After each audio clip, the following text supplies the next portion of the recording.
And we're recording. So, hi everybody. I'm Kevin. Welcome to my house. I teach here along with Phil at the Sacramento City College, and this is our classroom, so this is where I spend my life. So I'm at home right now, so thank you for coming to my house. I am also one of the owners of Second Star Aviation, your maintenance provider for the Panthers.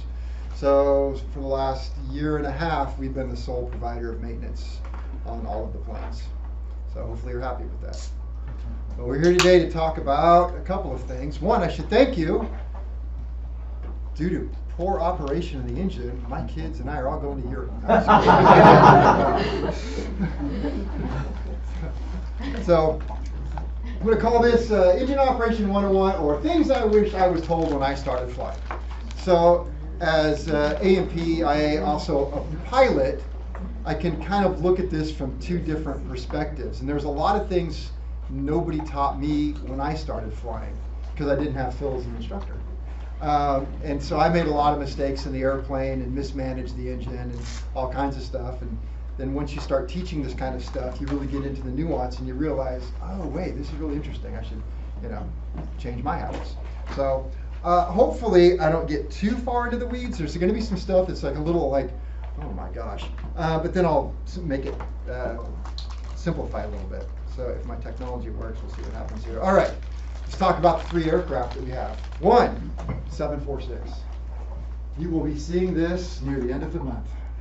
Yay. So if you're not familiar with what happened to this poor little airplane, the cylinders were not put on correctly quite some time ago.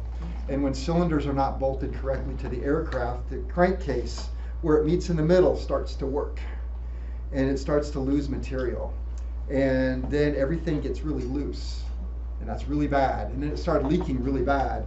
And so when we took the cylinders off and replaced the seals and put it on and torqued it, all that missing material clamped down around the crankshaft. And we could no longer move the crankshaft once the engine was properly torqued. So that told us right then and there, this isn't going to work. So the engine had to come apart.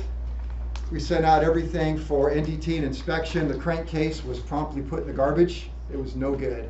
Ruined the crank. And the crankshaft, unfortunately, it looked a little funny to me, but I don't know everything.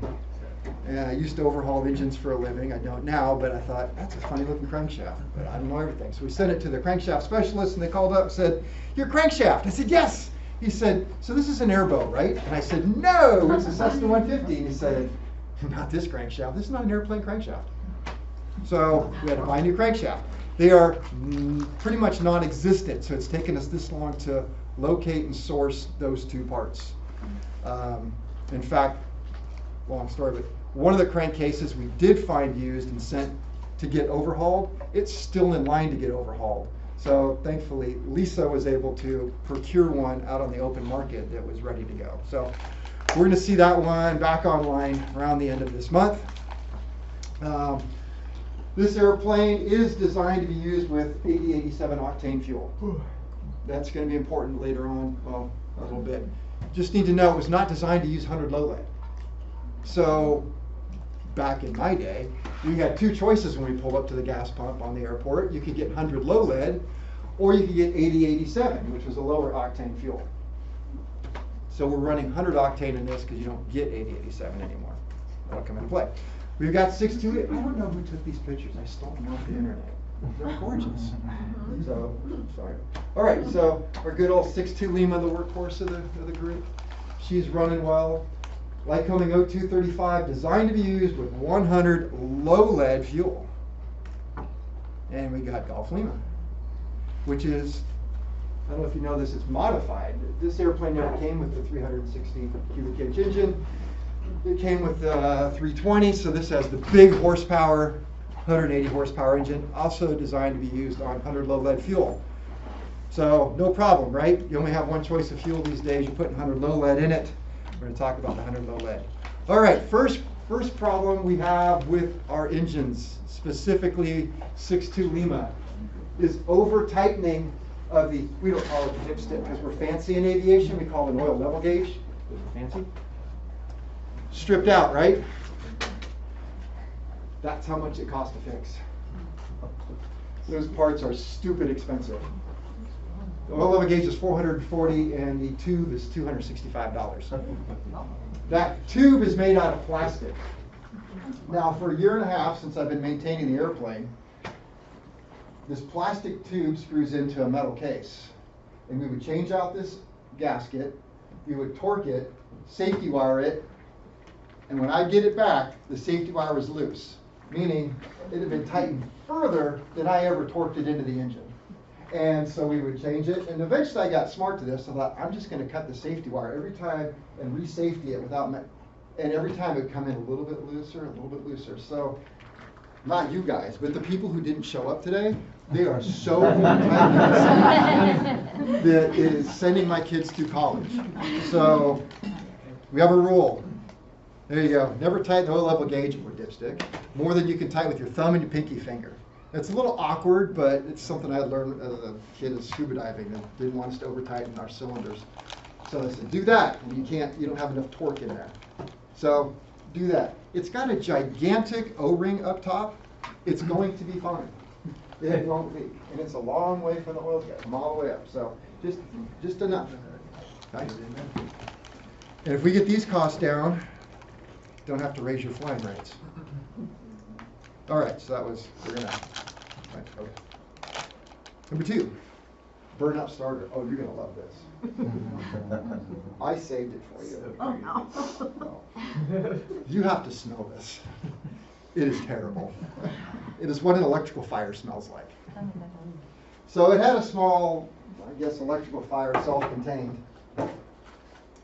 This is the motor inside. It's supposed to look all nice and shiny like that.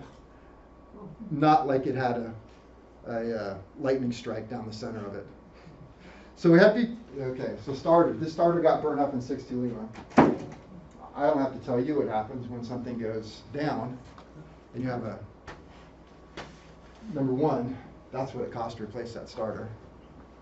So they're really expensive starters. And of course, you have a check ride scheduled, you go out to start the airplane and it doesn't start, so, that's no fun. So, what are we going to do about that? Well, Skytech, the manufacturer of your starter, actually talks about the duty cycle. I said duty.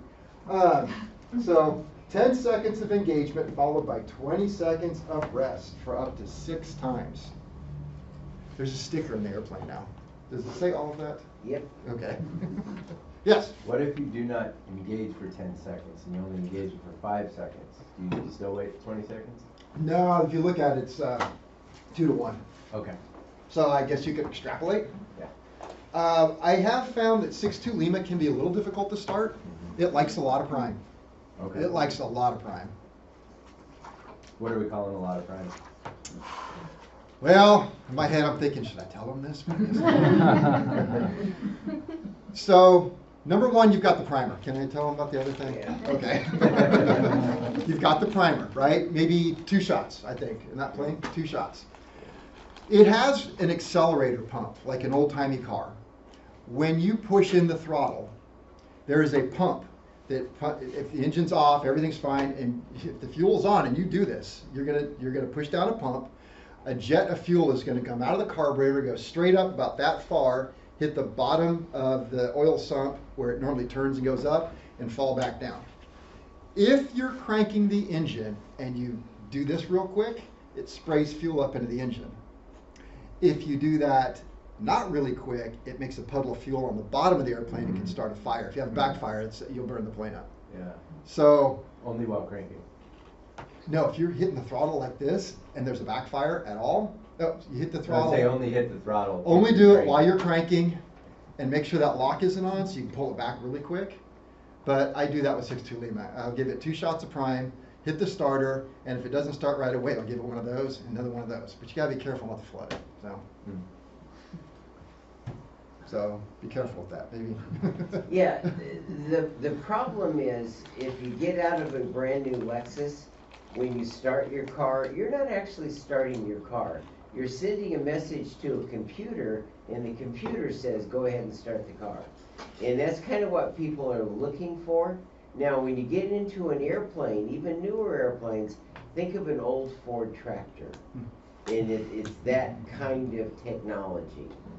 that if you sometimes I've seen people do this, where they'll sit there and crank and crank and crank and crank, and that's where it burns out. Where if you would just move the throttle a couple of quick times, it gives it a little shot of fuel and it starts right away. But if you don't do that, so don't think of it as a new car with an electronic ignition and fuel system, because it is not. It's kind of 1940s technology. Because there's not enough of these being built to go to that newer technology. So you have to have a little finesse. Even when you start it and you taxi over to fuel, and now you got to restart it after you refuel, still prime it one time, one squirt of fuel in there with the primer.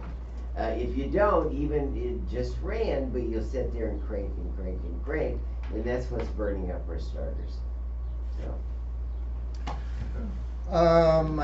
Let's see, okay, before we get into proper leading, I'll go back one slide because Lisa reminded me of something, the brakes. You guys go through, not you guys, when I say you guys, I mean the people that aren't here. Those people are going through a discs every 100 hours. That's a lot. Be careful with the brakes. Keep your feet off the brakes when you're taxiing, right?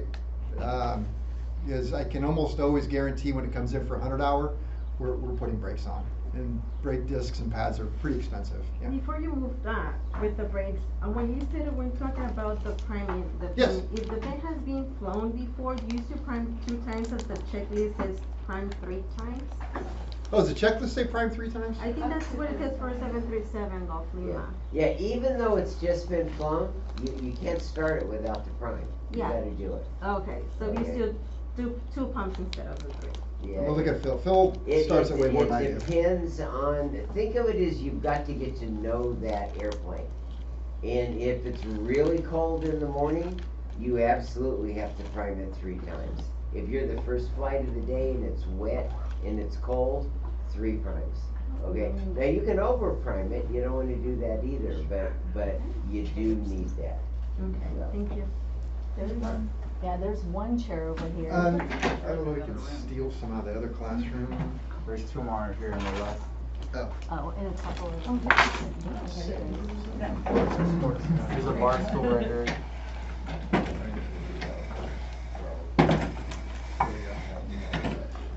Okay, we covered the dipstick oil level gauge, starter, brakes. Now let's talk about the big one. Proper leaning procedures. So the other day, 6.2 Lima went down because it had a spark plug foul out. Now, when a spark plug fouls out in the 4-cylinder Lycomings, which all of these are, you really notice it, right? You go to maggot, it just kind of shakes because now you're running on 3 cylinders. So what's happening is the spark plugs are fouling out because of lead. Well, you can, if you're careful and monitor the engine, run it up, clear it out. I'm sure maybe all of you have already done this at some point. So 6.2 Lima had the problem, and I get the call, and I'm over here, so I run over there real quick, and I run it up, and I run it up hard. I clear it out, check the mags. Mags are fine. All I had to do was clear it. I thought, you know what? Let's idle it for a second, bring it back up, try it again. That fast, it fouled out again. So so I took all the plugs out, and when I pulled the bottom plugs out, it sounded like somebody had a whole handful of gravel and just dropped it into the cowling. It's lead falling out of the cylinders and rolling down the cowling and onto the floor. So I took the spark plugs, cleaned them all up, gapped them, got them all back in 6.2 Lima.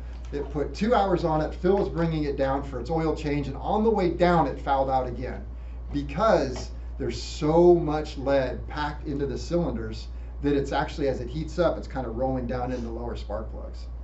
So the fix for that was, it's kind of crazy, but it's a Lycoming procedure where we go in with walnut shells and a blaster and actually blast the inside of the cylinders while it's on the airplane. So we did that to clear out as much lead as we can, but the problem remains, we're getting a bunch of lead in the cylinders. So we want to talk about proper leaning procedure, which this goes right to the heart of things I wish I knew when I started flying, because I was taught leaning is bad. You hit that red knob just wrong and the engine's going to just have a dynamic disassembly right there in flight, and forget about it. And for God's sakes, don't ever touch it below 5,000 feet, because you know, it won't even run anymore. It'll just destroy. So, we're gonna see proper leaning. To understand why leaning procedure is important, we need to cover a few basics. Yes, what is the issue with 100 low lead? That's why I started talking about fuel. What's that? Got lead in it. It says low lead, right in the name.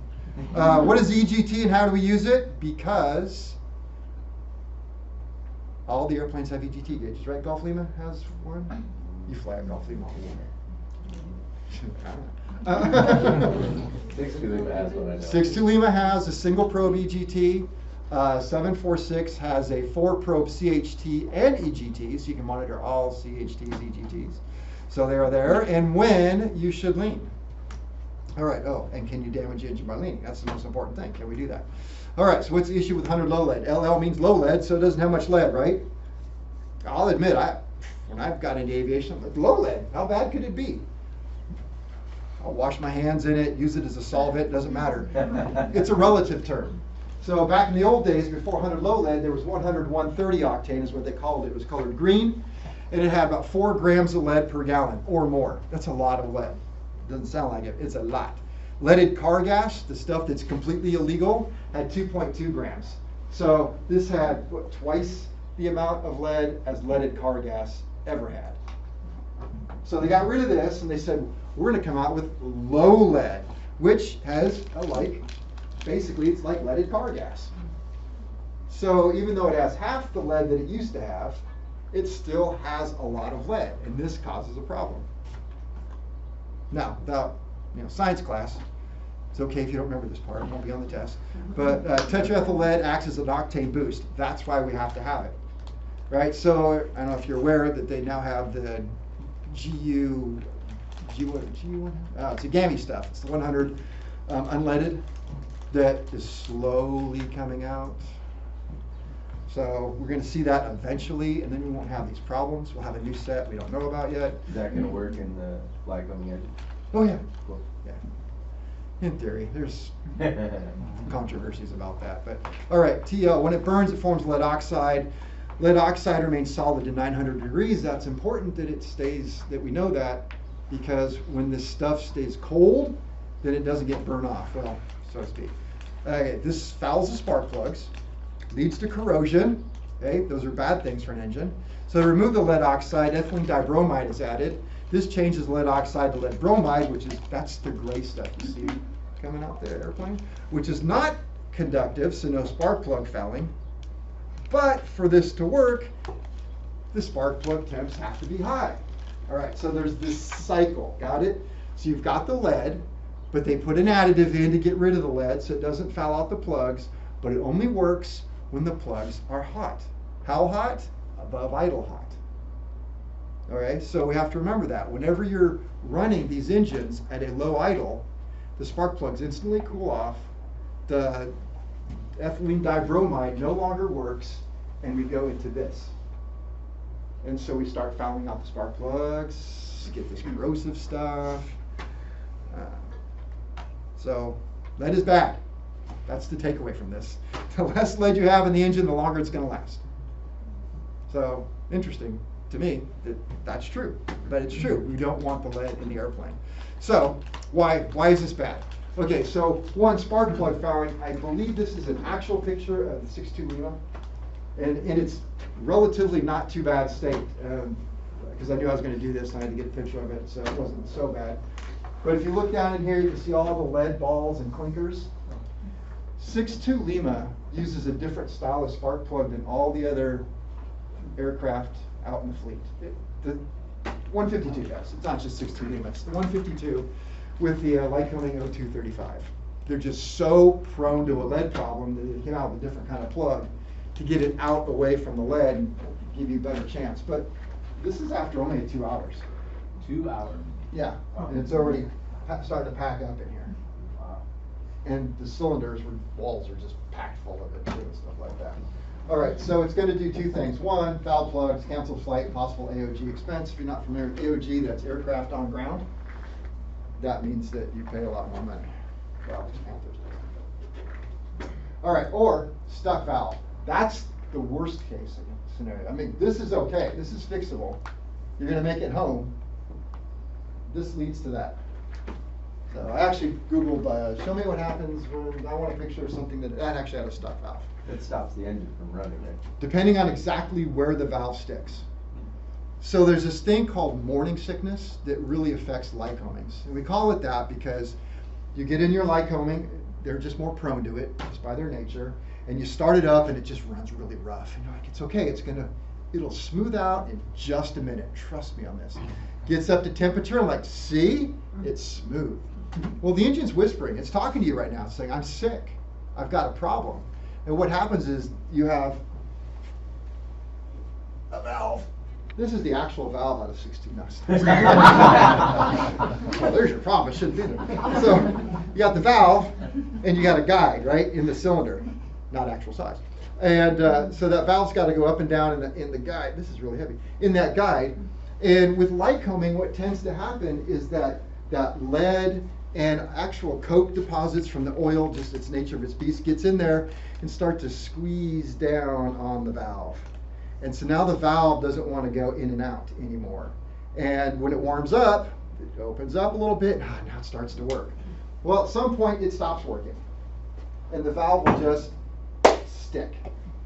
If it sticks in the closed position, the camshaft comes around, pushes on the rocker shaft, and just bends it straight up. And that's it. And if you're lucky, you don't have to buy a new case or a new cam. But usually you end up having to take the case apart. It's very expensive. What if it sticks in the open position? If it sticks in the open position, sometimes what happens is it will rob the rest of the cylinders from getting any fuel. It'll ignite the fuel in the intake, and the other ones won't work. So that's a full failure? Yes. Okay. In So flight. closed is better, but still does damage. It depends on who's paying, I guess. Depends on where you're at. If you're on the ground, I think I'd rather have it closed fail open. Yeah. You know what I'm saying? It's not good. So we don't want to do this, right? So, right, what do we learn now? We're going to watch out for morning sickness. Now, by their nature of their beast, they run a little rough when they're cold. That's just how engines are. But if it seems to be running rougher than normal when it's cold, that's a sign. Stop. All right.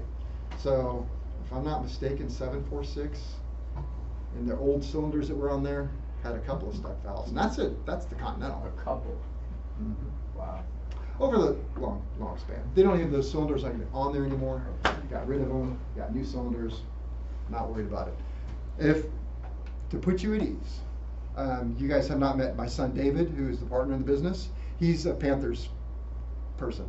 So he's working on his private pilot, and he says, Dad, where do I go to get my private pilot? I want to fly in a safe plane. I said, there's only one place I will let you get in a plane, and that is Panthers. So if my own son is flying, and I like my son a lot, so he's flying, I spent a lot of money on him. So if he's flying in these planes, they're going to be right. So, all right, so we want to lean properly. All right, so the myth. Leaning will cause engine damage. Fact, when done properly, engine leaning will prevent the damage that we just talked about and prolong the life of the engine. So that's why we want to talk about proper leaning procedures. All right, but we need to balance proper leaning with the engine's need to fuel to keep the cylinders cool and avoid detonation. This is where the myth started. Oh, if you lean, it's going to detonate or you're going to burn up the cylinders. All right, and so detonation. Detonation is uncontrolled explosion in the cylinders. So in your car, you have a computer that's listening all the time, right? Sure. Okay. You're supposed to know this. And it backs off the timing and prevents that from happening. In an airplane, it's pinging. You can't hear pinging because of the prop, and there's no sensor to tell you it's pinging. Detonation can cause catastrophic engine failure in less than a minute. It can completely melt down a piston and ruin the engine, less than 1 minute. So it is a serious thing. It doesn't happen very often, so we don't have to, don't panic. But all right, let me see. And fuel keeps the engine cool. It's one of the cooling things. So we want to consider that too. So stay with me. Here we go. Next one. First, let's talk about EGT, because all of the airplanes have an EGT gauge, exhaust gas temperature. We should know what it says, what it means, and how to manipulate that. So, a couple of words I want to use is peak EGT. That's the point where the EGT is the highest.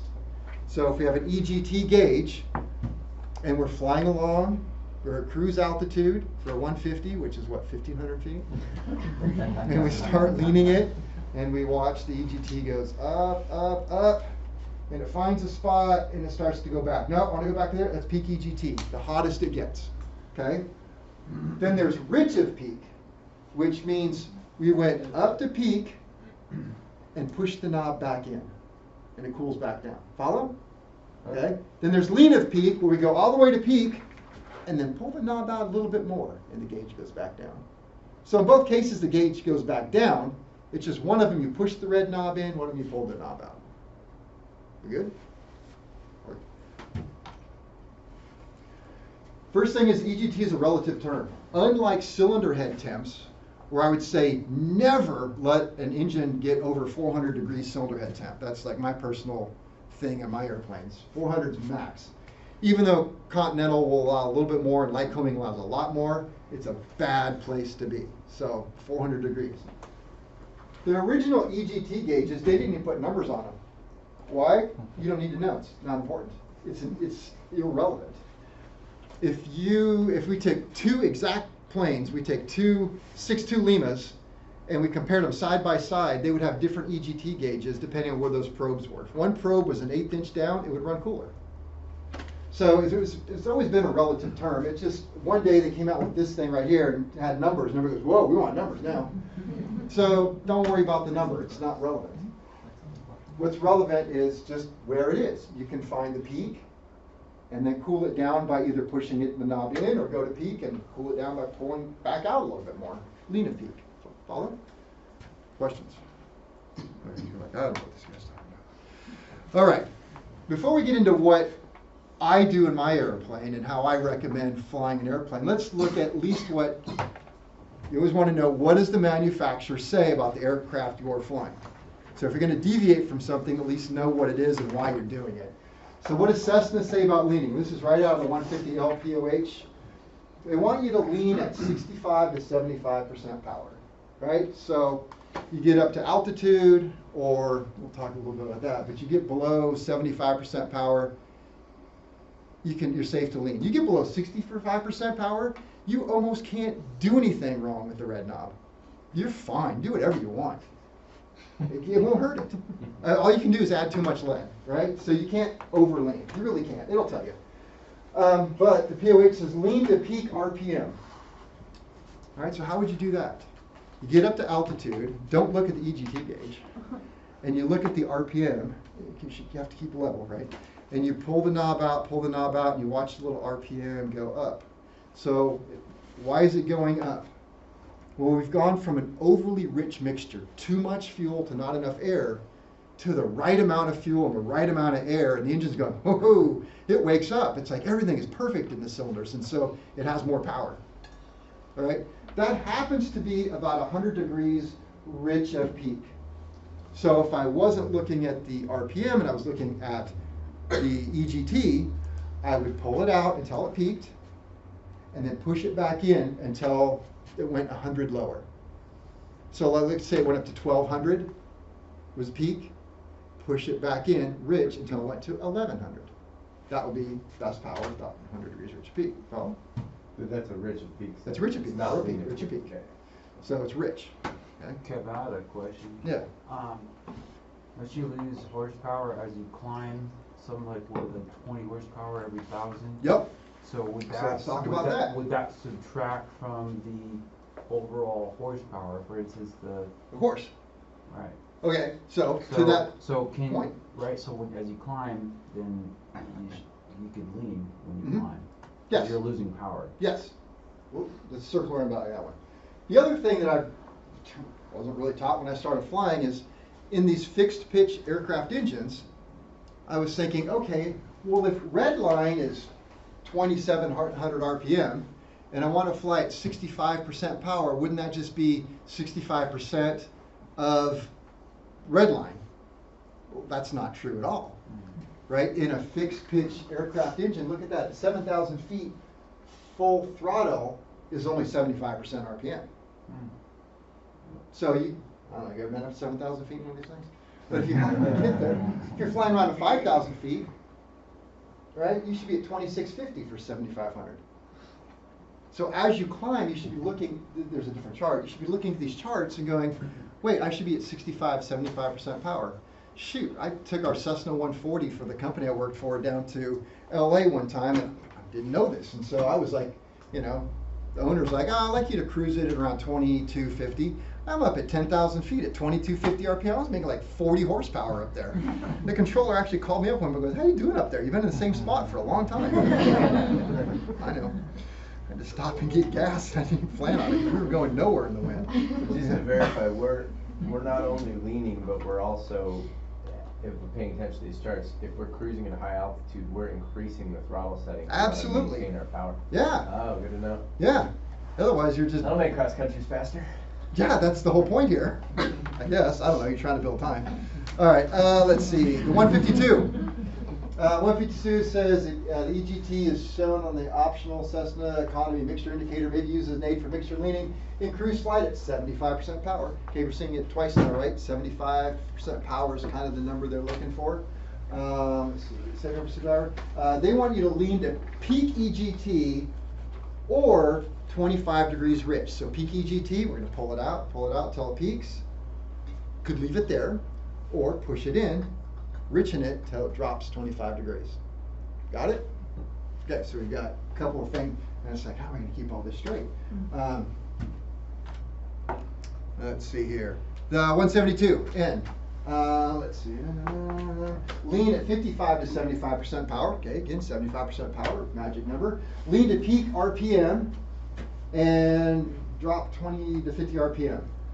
So they want you to lean it out till you get peak RPM. That was the best power. And then lean it out, and then lean it in the engine until it peaks and drops 20. So lean it a little bit more. Next slide for temps. All right, so this is kind of where I want to bring this together. This is a controversial thing. I went to Lycoming Overhaul School, I don't know, it's been a long time, but in the room, I remember recording this, I'm putting it on YouTube, so I won't name names, was a guy from NASA and an editor of a very popular magazine. The guy is brilliant. I love talking with him. Almost came to blows with the instructor about lean of peak versus rich of peak. It is something that you divide the groups like that. It's like, you're rich of peak or lean of peak guy. I buy into the lean area, and I'll get into that more. But this is out of Lycoming right here. I got some stuff over there.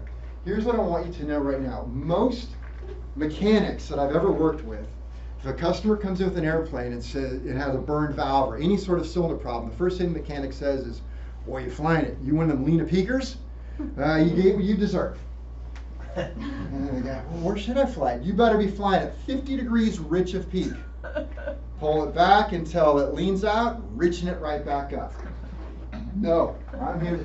And Lycoming was so adamant about this is the way you do this that they came out with this book called Look What They're Doing to Our Engines, because guys like Gammy is saying, wait a minute, lean is good. And if you guys follow like Ask the AMPs, Mike Bush, all that, I mean, they're just big proponents of lean as well. Lycoming said, don't do that. But here's the thing, it's a little blurry there, sorry about that, but it works better saying here. This is our exhaust gas temperature line right here. Remember, we come up to peak, and we enrichen it 25 to 50 degrees. Okay, that would put me right here on this chart. So it's EGT line, peak EGT, enrichen it until, see, it's rich going this way, enrichen it. This is my cylinder head temp. Where does that put my cylinder head temps?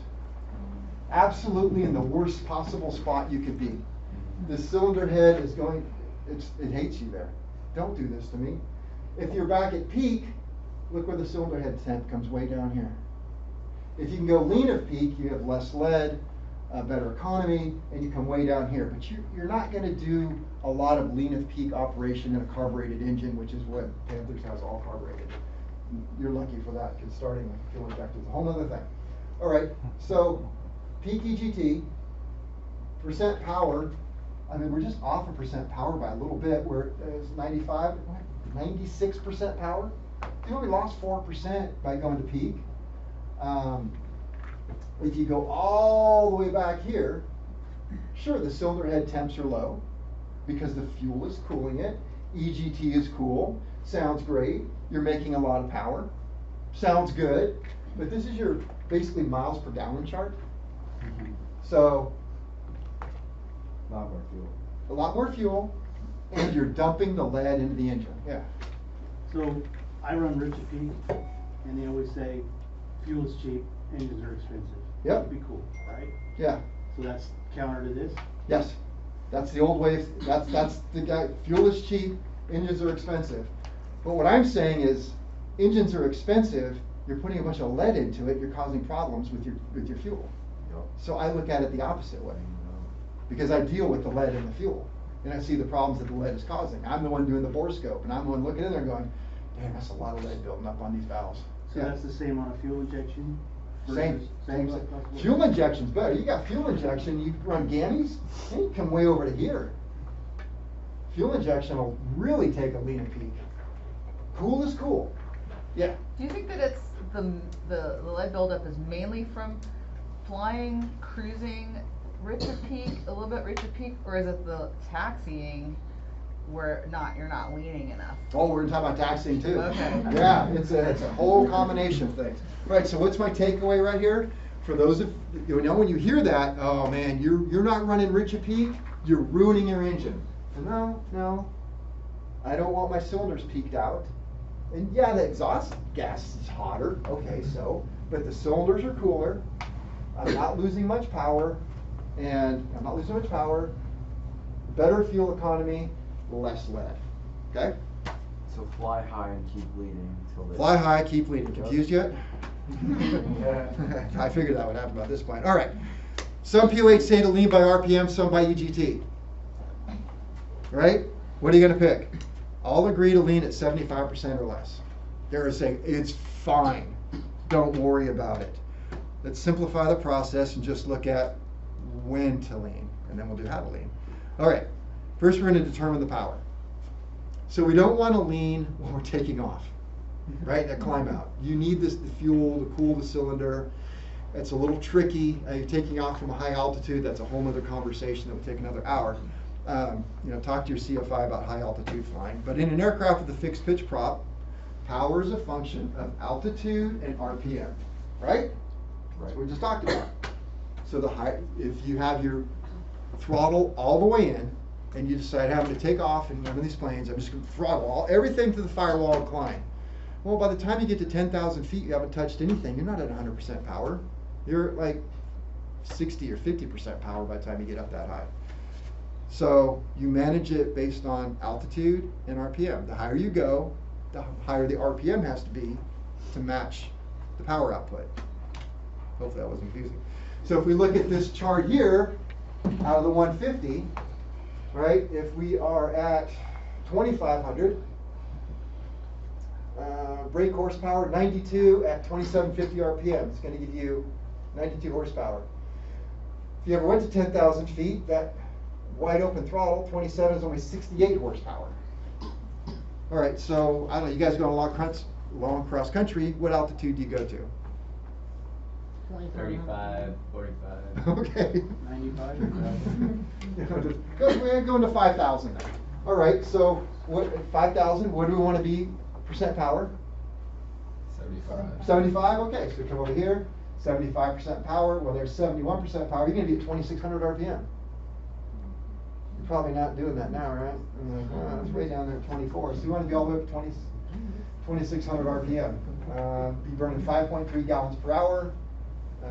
There's your endurance for the tanks. I have a question about Yeah. 6.2 limit. For a while, I don't know if it still says it, but for a while it said something about the TAC reading 150 RPM low. It does, add that to it.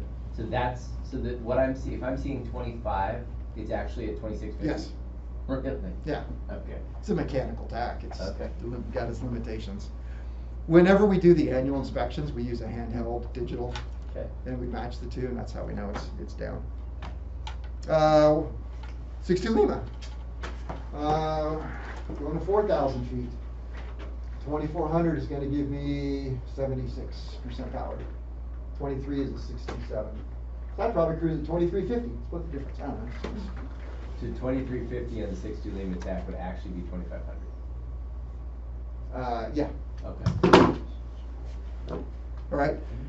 In my plane, I keep this chart on my iPad. I look at these charts all the time when I fly the plane. It's really helpful. Same things, 172, just keep in mind, pull out the chart, look at your altitude, find your percent power, hit their RPM. That's where you want to be for cruise. All right, so now we know that we're already getting to our 75% power and how to get there, the 65, whatever we want to do. But when to lean, below 75% power as determined by the POH based on your altitude and RPM. So in other words, be cautious about over leaning when you are climbing out. Let's just say that. I tend to leave my aircraft rich on a climb out. It's still a lot, but I leave it rich. Let's look at why. Okay, so it all comes down to this. This is the scary part. We've been told, right? Stay out of this area. This really has more to do with engine cylinder head temperature than it does this detonation range. All right. So first of all, you can't detonate an engine below 65% power. It just isn't going to happen. So don't worry about it. All right. If you're climbing out, keep it rich. So the idea of this was, we're going to start super rich. When you take off down the runway and you've got everything all the way forward, you're going to be very rich by nature of what the animal is. And as you start climbing out, the idea is a proper leaning would be to kind of follow this curve. Pull out the mixture a little bit, pull it out, pull it out. This would assume you're going pretty high. If I was going to 1,500 feet, 2,000, 2,500, I would just leave everything all the way in, climb to 2,500, get to 2,500, pull the power back to 75% power, and then start my leaning. Once you get down here to 65, 60% power, there's this very small danger zone. You don't have to worry about it very much, especially if you can monitor cylinder head temps, but it's not something I worry too much about. You guys can't go lean a peak because they're carbureted engines. They don't run well. So, takeaway from this is cylinder head temps get really hot in here when we are at 100% power. 80%, 75, 70, the further we get down this power range, the more you can lean. Now, if you were going to climb a long way, let's say you were going to go to 10,000 feet. Can you go to 10,000 feet in these planes? I don't know why you won't. Bring your calendar. I know, yeah. I had a 150 for a while, and I think I went to 7,500 once. And it took, I had to stop for gas on the way up. But in an aircraft with EGT, as you're taking off, you can look over the EGT and just say, okay, I'm rolling down the runway, I've taken off, I'm at 100 feet, I'm going to look over, and the EGT says 1,400 degrees. And then you're climbing for 10 minutes, you look over, and that 1,400 is now way less, 1,000. You can pull the mixture back and get it back to 14. I'll be careful with that because that's a lot. All right. Kevin, a question. Yeah. From your experience, what's a good altitude at standard temps to start leaning? What's a good? For me, in my airplane, Yeah. when I level off, when I fly from Lodi down to here, I fly at 1,500 feet. I'm leaning it all the way at 1,500 feet. Yep, I lean it till it really almost like it really dies and then push a little bit. That's a little excessive, but okay. We already covered this. I think I just duplicated my slide. 50 degrees lean at peak versus 50 degrees rich at peak puts you right in that danger zone. 25 to 50 rich at peak is going to give you the high cylinder head temps, so we don't want that. Fuel, like that fuel is cheap, but you're putting just enough in to bring the cylinder head temps to the spot where you burn the engine up. Yeah. You said we can't lean rich or lean of peak in these planes because they're carbureted? Yes. So we can only do peak? That would be the idea. Okay. You're only going to get to peak. Okay. So you would, if you did it by RPM, you would level off at 1,500 and you would start leaning and you would watch where the RPM rose to. Okay, I'll tell you exactly how, it's coming. Okay. I'll tell you exactly how to lean. It's way easier than that. Okay. I think I can probably skip this one. It's just more of the same. It's talking about with peak EGT, it's just more and more data coming from, now it's coming from Continental saying, once again, EGT, when you cool the EGT down, you go right into the hot spot. So Continental says the same thing. Don't do that. All the Continental and Lyco both say, you should do that. Let's see, blue line, best power. Yeah, best powers. Over there. Okay. Based on the last few charts, we can see anything less than 60% powers, there's no danger in leaning. You are safe to do it, right? When you're idling the airplane, what percent power are you at? Way low. Yes, they're very low. Okay, so if we're idling, But your fuel's also low. we have no worry about leaning, do we? All right. Also see that 25 to 50 degrees rich at peak puts us right in the danger zone. Yeah. Okay, we got those two things. All right. Based on the last chart, we can see anything less than 60% power. Did I just repeat that? Oh yeah. I don't know what that is about. Okay. Best leaning practices. Here's what we're going to do. One, we're not going to lean to 25 to 50 degrees rich at peak. We now know what that is. We're not going to do it, right? I don't know. All right, we're going to go to peak EGT. Gives you good power, lowest CHT without being excessively rich, and it's easy to find. Or, this is how I do it. And I've got, my panel has, I have the big screen TV with everything on my airplane. So, I've got, you know, the newer, the JPI 930, it's got lean find, it's got 6-cylinder CHT, 6-cylinder EGT. You can push the lean find, mess with the knob, it'll tell you when to stop. I don't touch any of that stuff. Reach over the red knob, kind of close your eyes, and pull it back, and you start to feel the airplane shake a little bit and run a little bit rough in your butt. Push it in real slow, or screw it real slow. Ah, roughness just went away. That's peak EGT. So I have a 6-cylinder engine. Continental 470s are notorious for being the worst air fuel distribution of any aircraft ever made. And so I run 2 cylinders lean at peak, 2 rich at peak, and 2 lean at peak. So I do all 3 because it's the way my airplane is designed. But doing that little feel it in my butt method, I can guarantee you I am 1420 degrees plus or minus 10 every single time I look over. There we go. So you don't even need the EGT gauge. It's just right there. So lean until you feel the engine rough, then enrich in just enough to get the engine to smooth out. Don't enrich in a little extra. That's what all these pilot things do. And then give it just a little extra. That take it to rich peak. Then went to rich at peak, Yeah. 25 to 50 degrees rich at peak. And now It's it's right where you in put the it. zone. So if you go right till it gets rough, and then push it back in, that's as lean as it will run. And it gets rough because you get an imbalance in the cylinders. It's called a lean imbalance, and so it starts to feel it. You feel it. But if you go right back to where it smooths out, she's gonna love it right there. All right. My 182Q POH is a little bit different. Lean the mixture until the engine becomes rough. Enrich in the mixture until it takes smooth engine operation, and then further enrich in. Where do we see that? Everywhere. All right, procedure. Okay, so let's. Before we leave that, is when we do a stage check, you know, you're getting ready to move on to the next stage, what I always tell the student is you can relax. I'm really looking at your instructor, not at you, because you're gonna do what the instructor taught you to do. And these are the common things I see, okay, when we do that, is I'll say, well, they start the engine and they go through and they're using your checklist, and we start to taxi and say, aren't you gonna lean it? And they go, oh yeah, I forgot that. Well, that means the instructor is forgetting that. So you gotta lean it as soon as the engine is started and you're taxiing. Because you can foul plugs on the way out. Okay, and I'll say, and they say, well, I forgot, how much do I do this? So I want it out about 1.25 inches to 1.5 inches. Now, I don't know who's been lying to you, but that is not for what reason. Okay, so they'll pull it out just a little. It's like a sacrificial, okay, I did what you asked. I want you to actually pull it out that much. It's not gonna hurt anything on the ground, you're just idling. When you get out there, they start getting a little nervous about that and say, well, why are you nervous about that?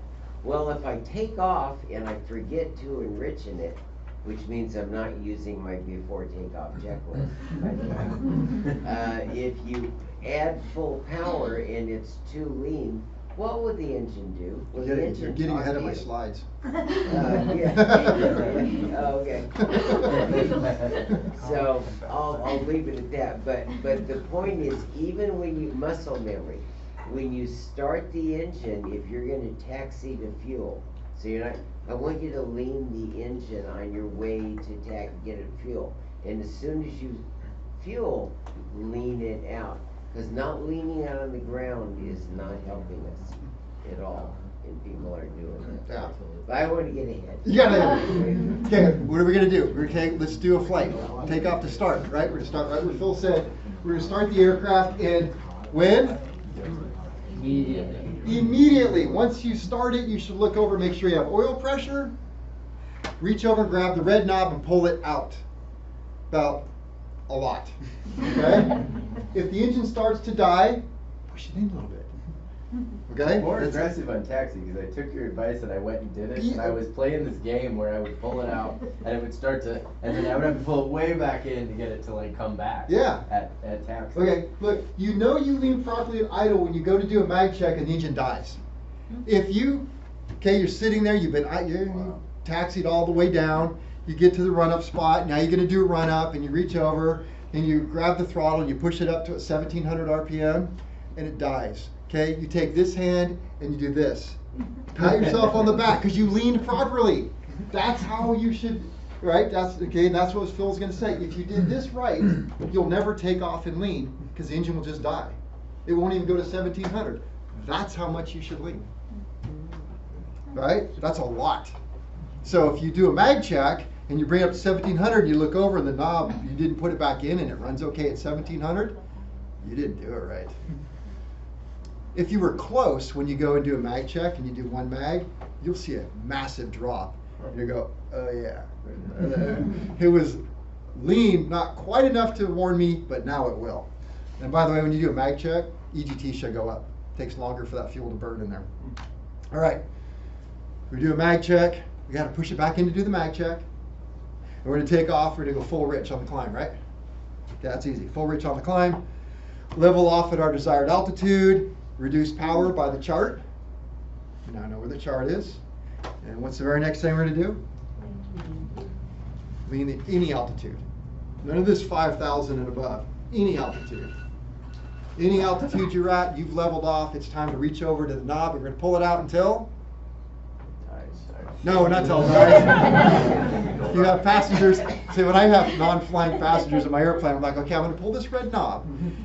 If I pull it too much, the engine's going to, yeah. It might die, but it's okay. It's not okay. So pull. Now, if you listen to a lot of people, they might talk about doing the big pull.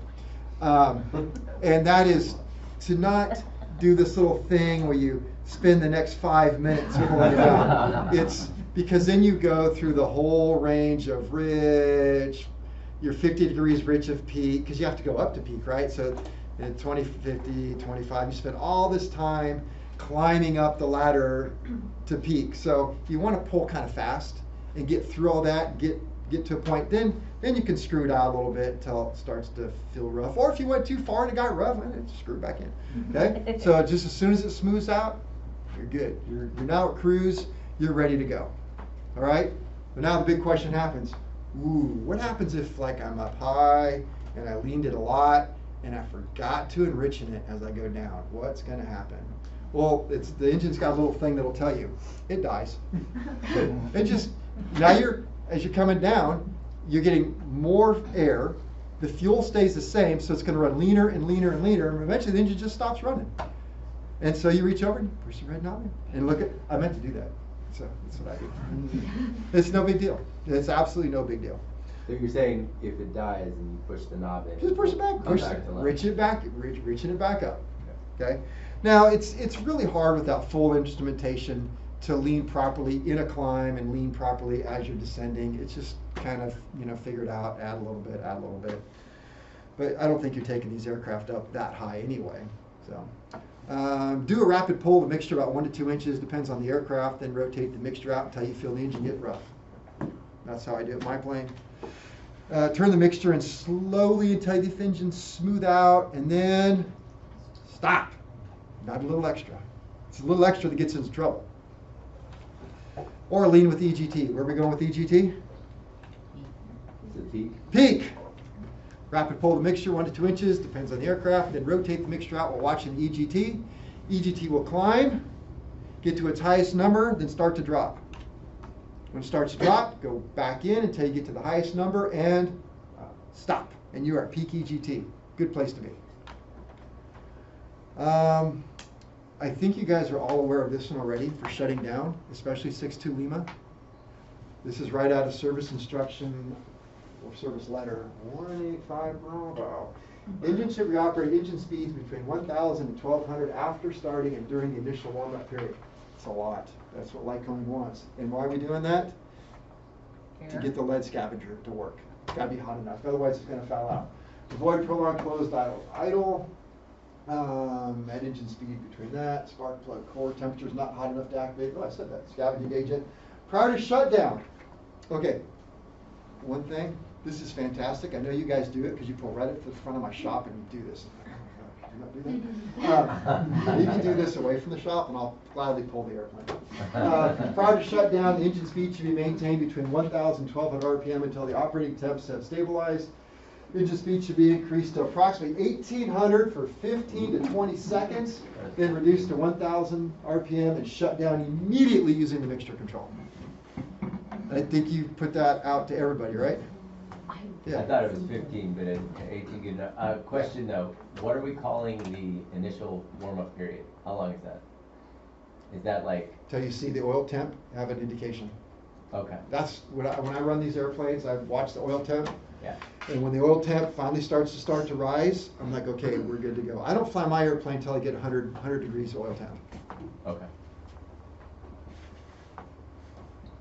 Does the same thing happen on landing? You were saying earlier in the presentation, you were saying that when you get to really low idle, the spark plugs cool down. Yeah. So if you've been flying and cruising and then you land and you're taxiing, Yep. it's the same exact thing Same happening? exact thing. Really? Aggressively lean, take it all the way to the parking spot.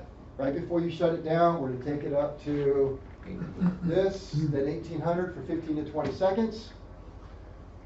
Reach over the red knob, pull it. Yeah. Are we doing that while it's leaned out or? Yeah. In bridge? Okay. Yeah, yeah. Yeah, that's the thing, if you're enriching it really well, it won't run at 18, so it's like, kind of figure that one out. Kevin, for the run-up, just want to make sure, because we are sea level, 100% power, so full rich, run-up, 1,800, do your mag check. You do it at 1,800? 17, that's fine, 17, that's not full RPM, but yeah.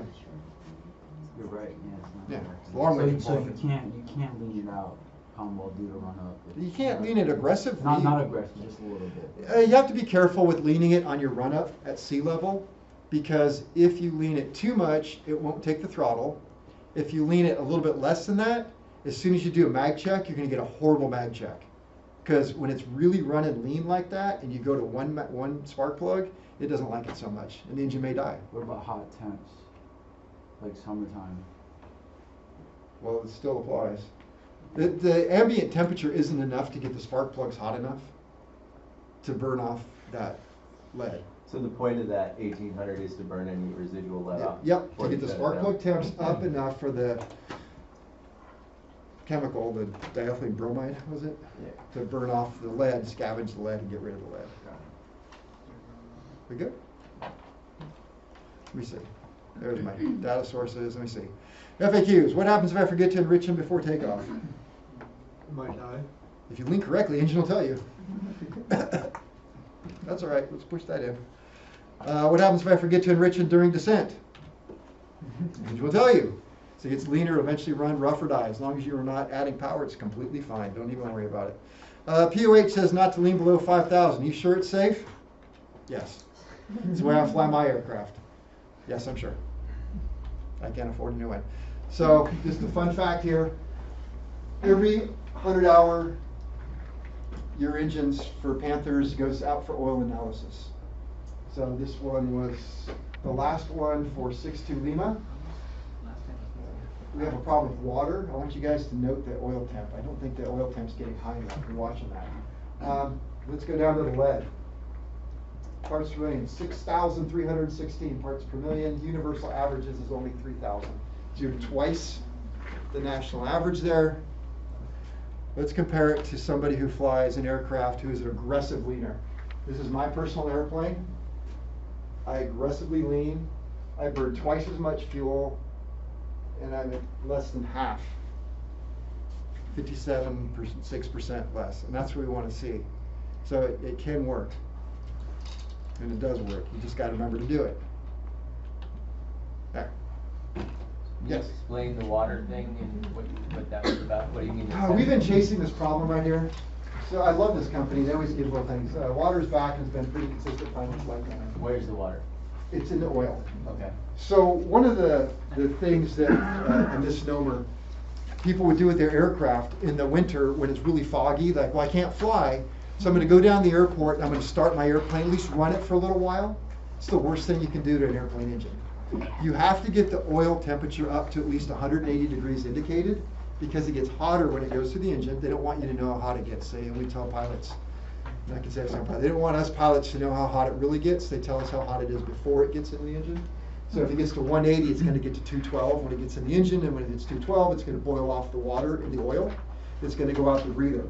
6.2 Lima's not doing that so well. When I pull off the valve covers every 100 hours to adjust the valves, and look inside the valve covers, there's water in there. Oh, it does. So I don't think that we're getting the engine hot enough, the oil temp hot enough. Like even during cruise. Yeah.